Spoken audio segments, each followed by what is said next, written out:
Bolzano di Cormons. Eravamo l'ultimo paese austriaco, e a 2 chilometri dal ponte dell'Udrio. Di qua erano tedeschi, di là erano italiani. La finanza austriaca di qui, che io andavo a scuola con la figlia del capo, e di là erano gli italiani, e sicché il ponte ci separava e basta.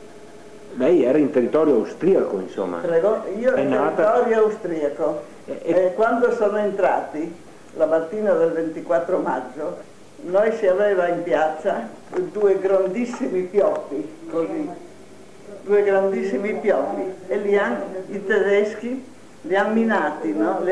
Insomma, come per non che entrassero, invece dopo li hanno spostati, quando sono entrati le truppe italiane, e noi tutti a portare coi secchi, a portare acqua, perché avevano sete questi militari, e ci dicevano: gridate viva l'Italia, altrimenti quando torniamo indietro, adesso andiamo a conquistare Gorizia e Trieste, e quando torniamo indietro vedrete cosa ci vedrete, insomma, cosa ci come vi farete.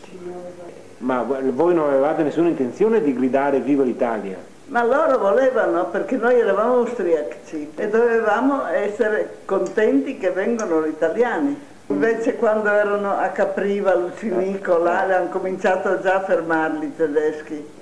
Hanno cominciato a fermarli, e prima di entrare in Gorizia, appena del 16 in agosto. E nel frattempo voi siete rimasti sempre a Brazzano? Siamo rimasti lì, e le bombe austriache arrivavano tutti i giorni alla stazione a Cormons, e più in una grande vigna che avevamo proprio davanti alla nostra casa, di un signore, di Zorzon, insomma, non so se lei sa.